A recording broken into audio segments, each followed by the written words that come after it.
Great. Sorry about those brief technical difficulties, everyone. Very sorry about that. Anyway, good morning, everyone, and welcome to the Champlain Valley Unitarian Universalist Society's February 7th service.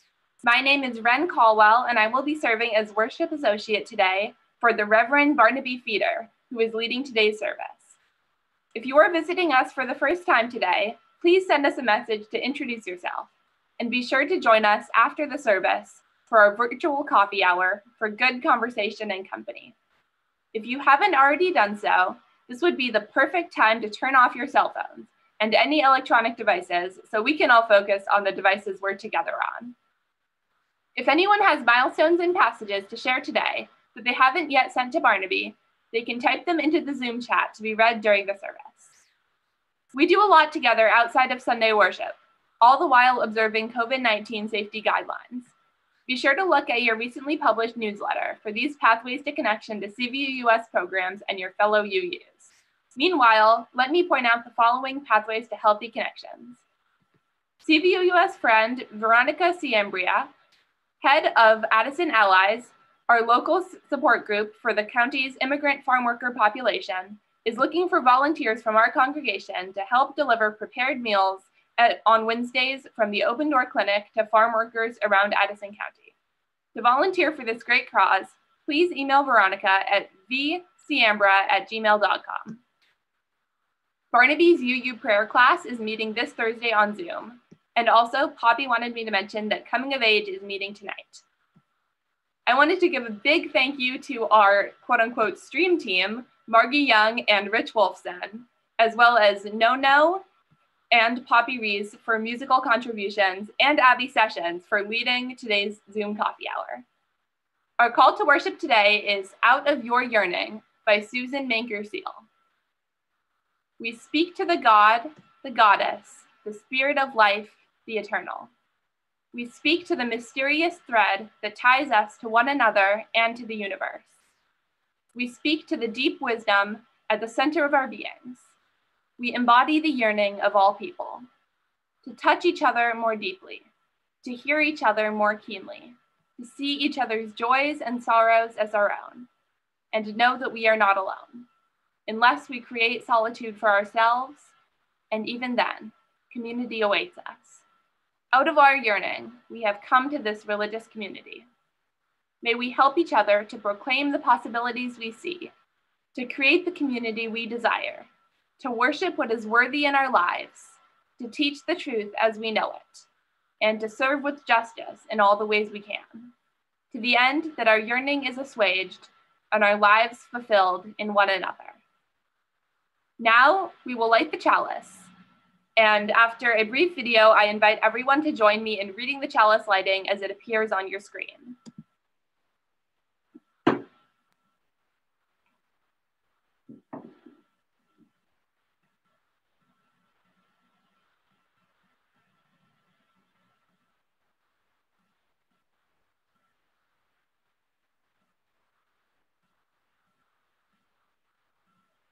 All that we have ever loved and all that we have ever been stands with us on the brink of all that we aspire to create, a deeper peace, a larger love, a more embracing hope, a deeper joy in this life that we share. Let us open our eyes to see what is beautiful. Let us open our minds to seek what is true. Let us open our hearts to love one another. And may we walk in peace. Let us open our hearts beautiful. Let us open our minds to seek what is true. Let us open our hearts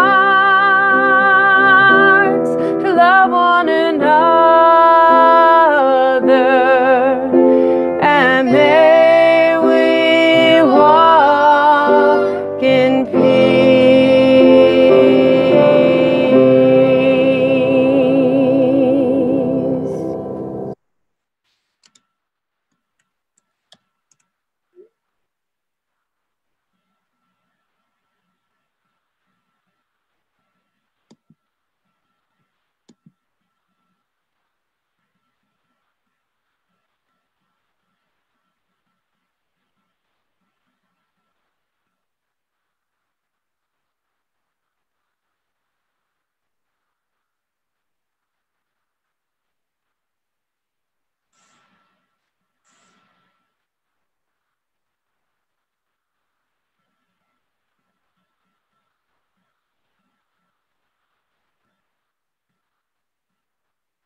Poppy, we can't hear you. Are we supposed to be hearing you?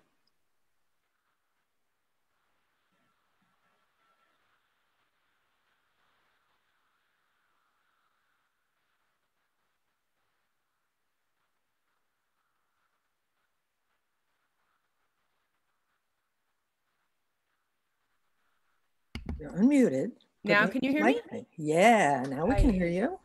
So sorry. Thank you. I need to replace my microphone cord. We know that you were having mic issues earlier. But go ahead and set your book up again. And okay. We'll wait. You can hear me. I'm going to share the screen. And let's put that back at the beginning. And let's put that there, and let's put that there, and I think we're ready, hopefully. Let's see if this will start now. Yay! Sorry. So my book is Given from the Heart.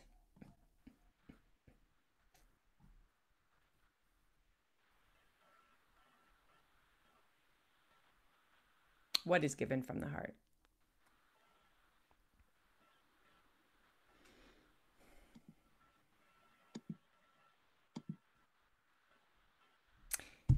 It was a rough few months for Mama and me. We were already poor, but we got poorer last April when Daddy died.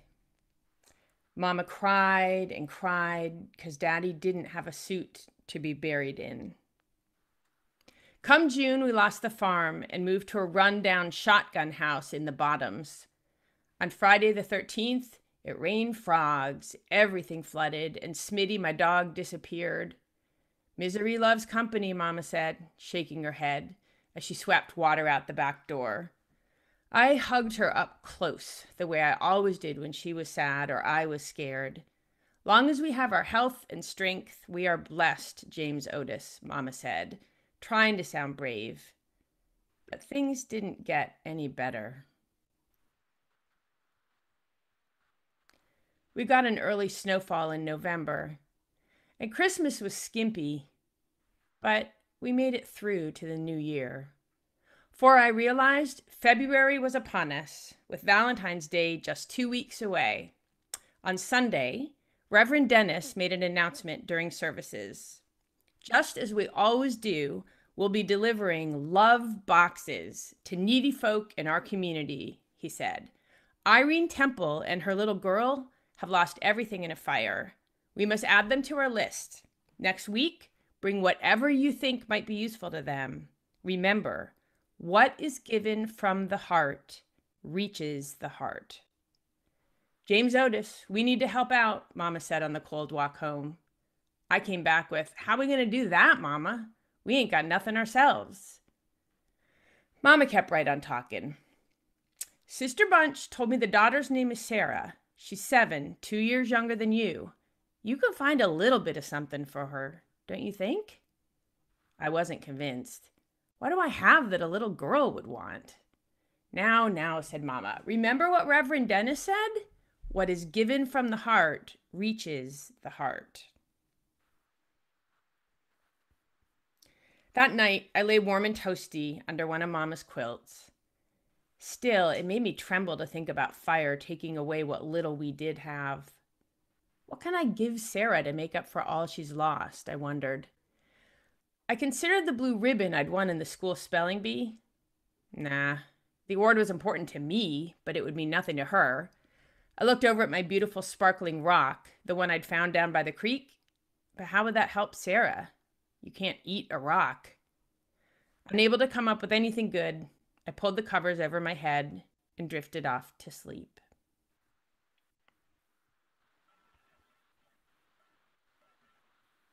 Come morning, I found Mama in the kitchen, busy sewing.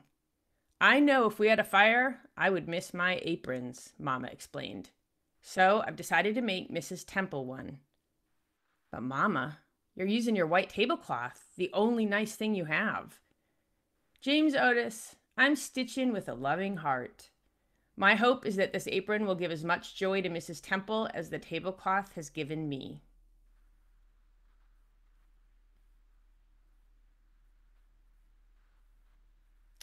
That made me study harder on what I could contribute.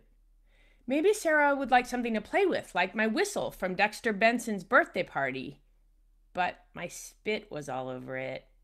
What about my crayons? I drew so many pictures with them, even though the black, pink, and dark blue were missing.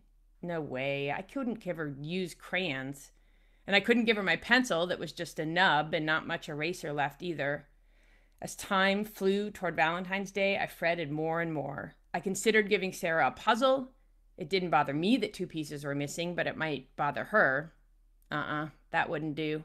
Not even with a bow on it. And neither would my capeless Superman Halloween costume.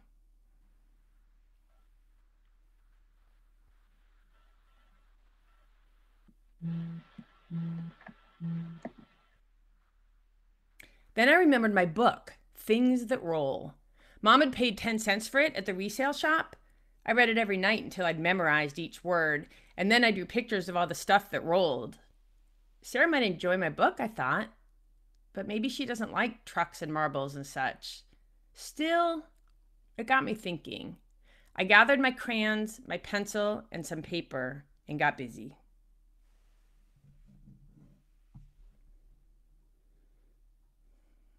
On the Sunday before Valentine's Day, we were off to church. Along the way, Mama told me, as usual, the trustees will deliver the love boxes to the homes of the needy. But Reverend Dennis has invited the Temples to receive theirs at Olive Chapel so they can meet the congregation. The church was full. Mama beamed as she carefully placed the apron in the box. When we presented the Temples with their love box, filled with all kinds of clothing, food, tools, and toys, Mrs. Temple was overcome with emotion. The congregation shouted, "Amen." "Here," I said, handing her my gift. Whoop, skipped a page. Even so, Sarah seemed sad and afraid. She clung to her mama's arm and hid her face. I walked over to where they were standing. "Hi, Sarah," I said, sounding cheery-like. "My name is James Otis, and I'm pleased to meet you." "Same to you," she answered, looking at her feet. "Here," I said, handing her my gift. "I wrote it, drew the pictures, and put it together myself, just for you." Sarah managed to smile as she stared at the book I'd made. Then, real slow-like, she read the cover. From My Heart to Your Heart by James Otis Petway. "It's about a little girl named Sarah, and don't tell me," she said. "I want to read about it myself. By myself." "I can't believe it," she squealed. "A book about me." Then she covered her mouth to catch a giggle. Seeing little Sarah happy made me happy too. I laughed out loud. "I put some hard words in so you can look them up." "You sound like my teacher." Sarah pressed the book to her heart, closed her eyes, and whispered, "Thank you, James Otis. I will keep this book forever and ever."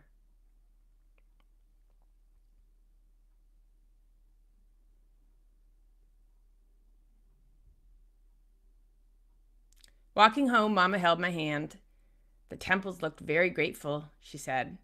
"I think we reached their hearts," I said. Mama nodded. "I'm proud of you, James Otis." "How come?" I asked. "'Cause you're you." In winter, night comes early. The sky was darkening, and it had started to snow. I stuck my tongue out to catch a snowflake as Mama spun joyfully round and round. Suddenly, Mama stopped. "Look, there's something on our porch," she said. I rushed ahead, and there it was. A love box had been delivered to us. And our hearts rejoiced. Our hearts rejoiced. So, wonderful people. In the book, they said, what's given from the heart reaches the heart. So, this Sunday before Valentine's Day, here's what I leave you with for this week. One of the best things that you can give someone else is your attention. So, try to find a time this week to really give someone your attention and see how that feels. And if someone gives you their attention, see if it reaches your heart. So, from my heart to all of you, love you.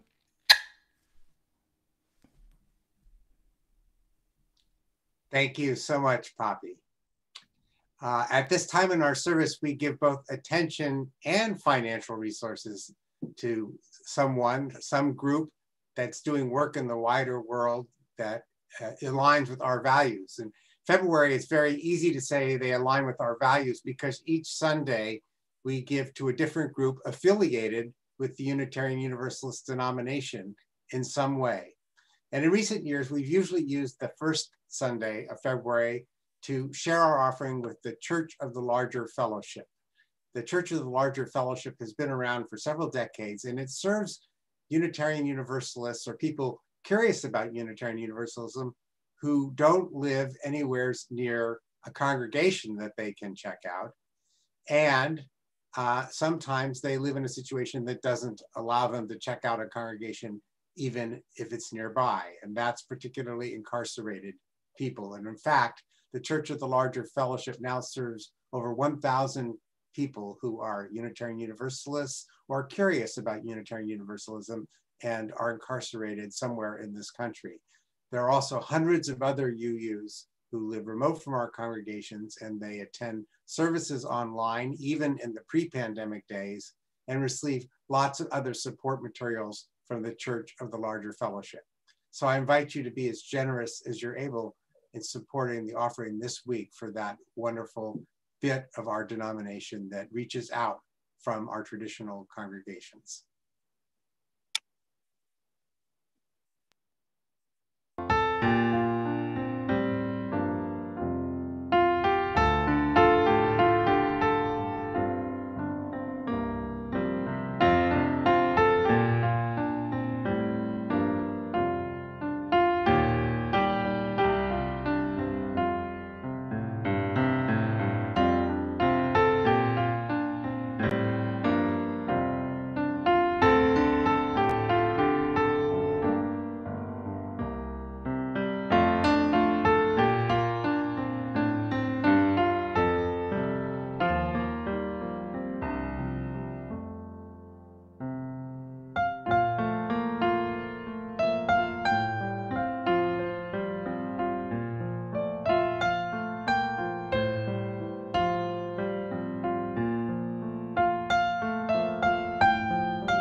And now I invite you into that time of silence and meditations that helps you remember what you have to celebrate or mourn this week as we head into the rest of our service.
Hey, you friends, this is Nono. I'm gonna be performing a song called Fahafahana, which means freedom in my mother tongue. Thank you guys so much for having me here. I appreciate it. Peace.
Thank you.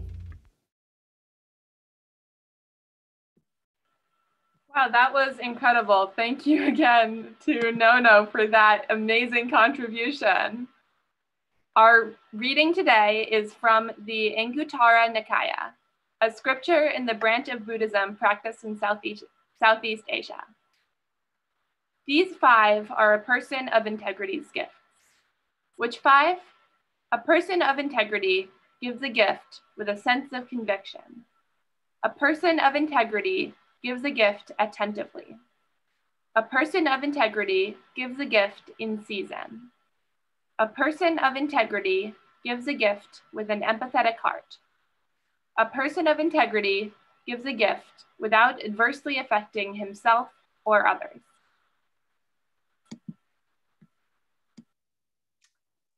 Thank you, Ren, for that reading, and Nono for the beautiful music. Our theme this month is generosity. It's regarded as a great virtue in every religious tradition I know of, including Unitarian Universalism.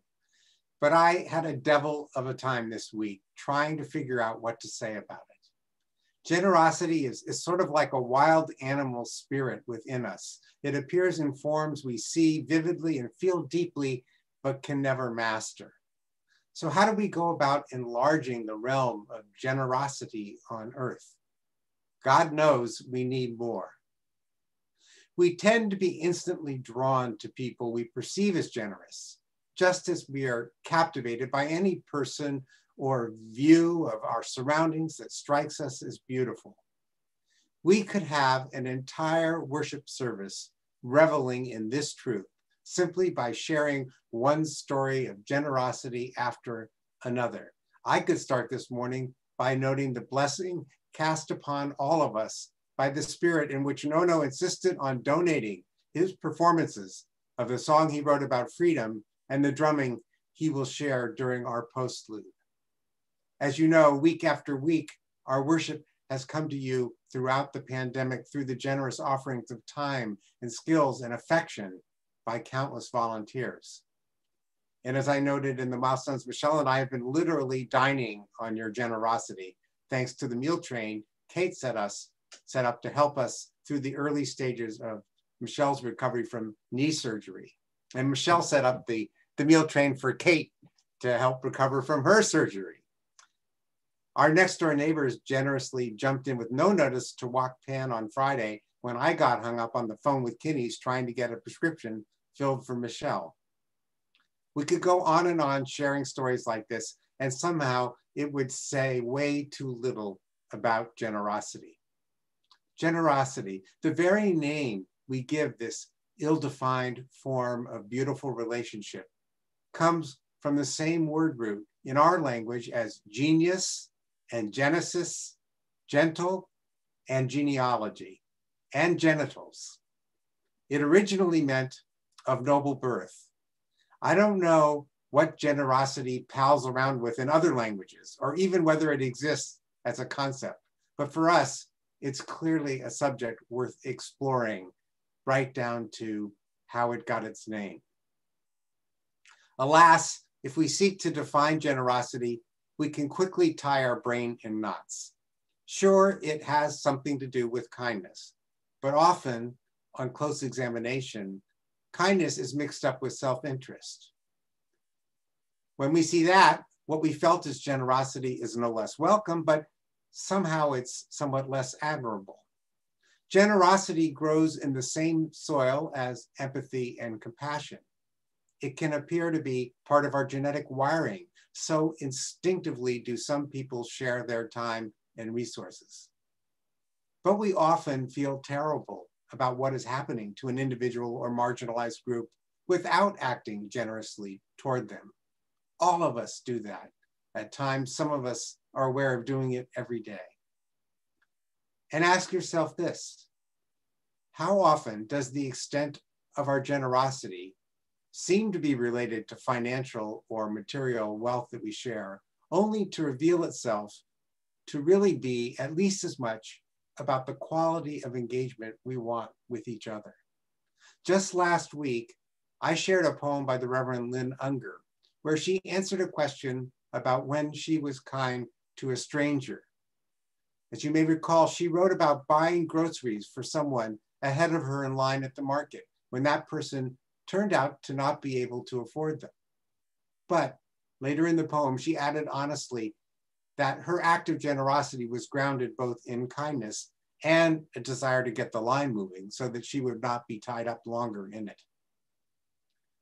I don't want to splash around much longer in this litany of why generosity is something of a mystery when we really try to grasp it. But please hang with me for one more piece of perspective along those lines. Reverend Unger's poem speaks directly to the many layers of meaning in generous acts between individuals. But you also deserve a tougher example this morning, one that isn't so self-deprecatingly humorous, one that you couldn't necessarily just enjoy and move on from. American wealth is inextricably bound up in the free labor extracted from 4 centuries of enslaving Black folks, another 150 years of racial injustice that is being dismantled with painful slowness, and appropriated land and labor from indigenous Americans.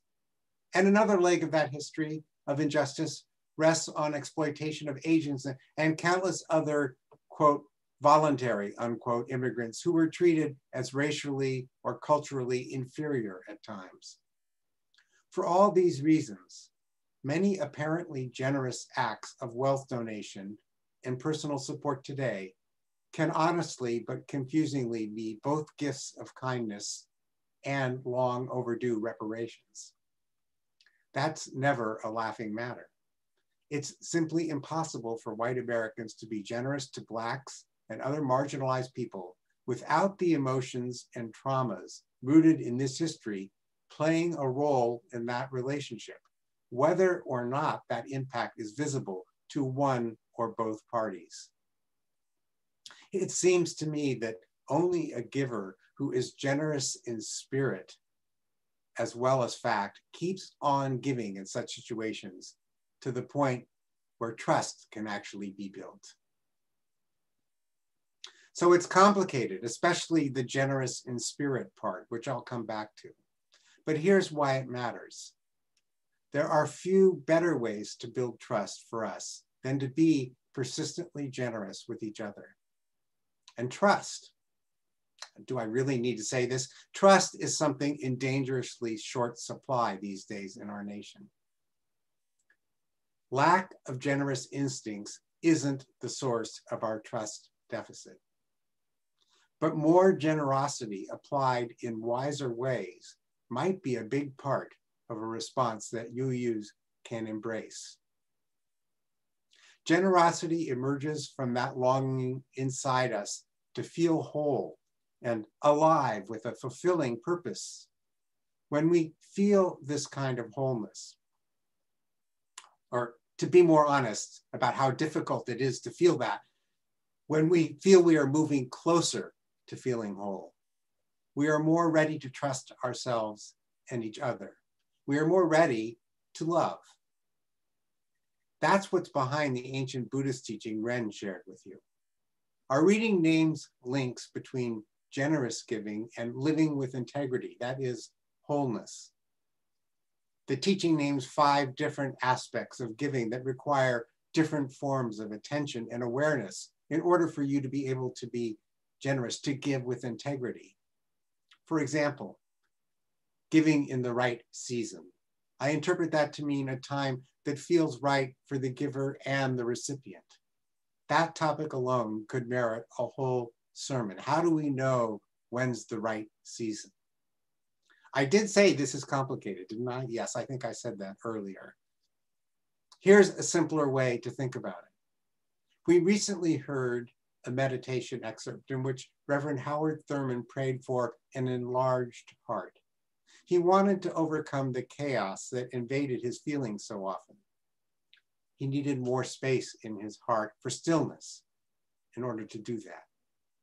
Another way to envision what he longed for, I believe, was a deeper connection to a godlike presence in life that could be identified as generosity of spirit. A spirit that automatically knows what sharing love with a capital L requires of us. My version of this prayer runs something like this, at least for today. I pray that every biological instinct toward generosity you and I possess And every lesson we have learned from our best teachers about how to be generous is enlarged as we evolve, is enlarging as we evolve. I pray this generosity of spirit, and here I'm capitalizing generosity and spirit to make it a real thing in my mind. I pray this generosity of spirit is emerging in the universe as we know it, to be encountered more often in more ways than ever before. I pray we recognize it as a never failing calling to our better angels. And I pray that calling, as persistent and life-giving as a heartbeat, helps us in countless small ways that add up to change for the better, to live more generously. That would be my prayer about the spirit of generosity. But I have to ask, what stands in our way? Right now, one barrier that stands out for me is disrespect for what separates truth from fiction. Generosity grounded in illusion is stillborn. It's sad to observe, it's wasteful, and it's often destructive. Just think about it in the context of the environment. When we give as though Earth's resources are endless and nothing we do in using them matters, when we give out of that illusion, what looks like generosity and even feels like it to all involved in the short run, lacks the kind of integrity that our reading referred to and that we need. Now, maybe it's the old reporter in me, but the lost faith that there is a reality that stands in opposition to fake news scares the wits out of me. The politics of recent years, the pandemic, and the hand-in-glove fit of social media with conspiracy-driven thinking are destroying our ability to agree on our common needs and our interests at a frightening clip. Never in my lifetime has the UU commitment to affirm and promote the responsible search for truth, the responsible search for truth, seems so central to what we must stand for. And so I want to close this reflection by considering together for a short while the connection between generosity of spirit and responsible truth-telling. We are awash in two forms of falsehoods. First, there are the lies and illusions of those we perceive to be opponents of UU values. The simplest example at hand being the widespread insistence in Republican circles that Donald Trump won the last election and then had it stolen from him by the Democrats and their allies. In its most ludicrous form, so ludicrous it becomes an extreme loyalty test for his supporters, the lie is that Trump won in a landslide. Now, there's a lot being said and written about how truth tellers should respond in order to seek reconciliation and higher levels of trust. So I'm not going to say much about that here today, although we all need to pay attention to the best that's being written in that vein. Instead, I want to end this reflection with the tougher issue of how we respond to our own naive credulity and that of our friends, our own willingness to fall into the trap of believing things that aren't true. There are lots of stories we desperately want or need to believe, stories that we embrace and pass on with little or no research into whether they are grounded in truth. One that seems to be spreading rapidly on the internet these days is an anecdote attributed off and on for nearly 30 years to the famous anthropologist Margaret Mead. A student once asked Mead, "What is the earliest sign of civilization?" The student expected her to say a clay pot, a grinding stone, or maybe some sort of weapon. And she thought for a moment and she said, a healed femur. A femur is the longest bone in the body, linking hip to knee. In societies without the benefits of modern medicine, it takes about 6 weeks of rest for a fractured femur to heal. A healed femur shows that someone cared for the injured person, did their hunting and gathering, stayed with them, and offered physical protection and human companionship until the injury could mend. Mead explained that where the law of the jungle the survival of the fittest rules, no healed femurs are found. The first sign of civilization is compassion seen in a healed femur. Now, it's easy to see why this anecdote is popping up again. In a time of pandemic and political upheaval, we are drawn to comforting words identifying us as the product of thousands of years of generosity and compassion. It portrays the earliest days of human civilization as a veritable wellspring of acts of generosity, so many of which had to be offered to be with that person who needed that fever to heal. The trouble is that many other examples exist in nature of animals tending to severely injured companions, animals that we don't credit with having civilizations.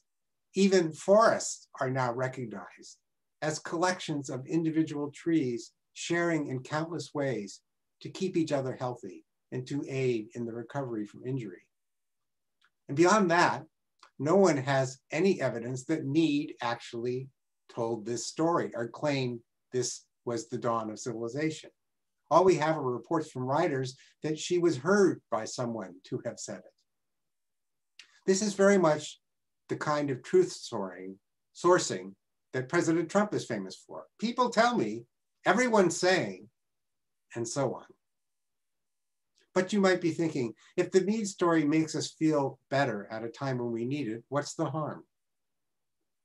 The harm might be that every time we resort to laziness with truth, to make a point about things that we care about, things that we believe in, like generosity or compassion, or the need to dismantle racism, we are asking others to trust us without asking in a trustworthy way about reality.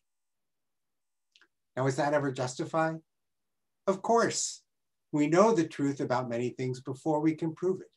And we know that attention to getting a small truth right can distract us from dealing forthrightly with a bigger truth. We also know for certain that stories, even fantastical ones, often tell emotional truths better than the facts we have at hand. And we can see clearly that sometimes the facts that we have at hand aren't enough to motivate us to do what needs to be done. Addressing climate change is a good example for many of us. But if you're a Trump supporter, protecting borders and personal freedom might be just as good an example, one that you would name before addressing climate change. So what a fine mess I've made of this sermon. I don't do this often, but I'm going to leave you with a little spiritual and practical homework. I'm still puzzling over the connection between truth and generosity. I'm convinced it's important, but I don't have a good way yet of making that argument. And so I'm asking each of you to think about it in your own lives.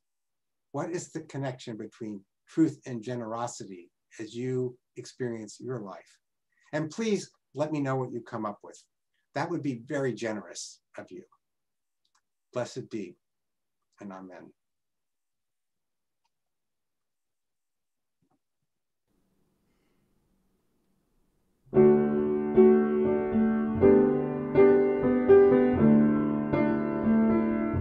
Though I may speak with bravest fire and have the gift to all inspire,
By this we worship and are freed. By this we worship and are freed. By this we worship and are freed.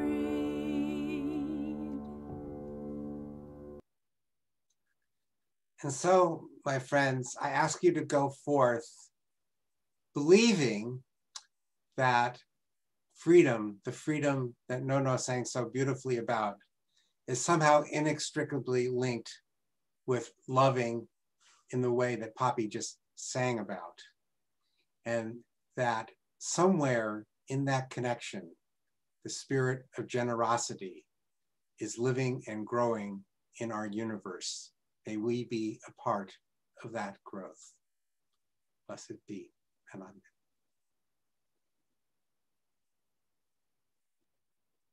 The djembe for you now, a little bit of drumming for this cold winter. Enjoy.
Kids are screaming behind the door.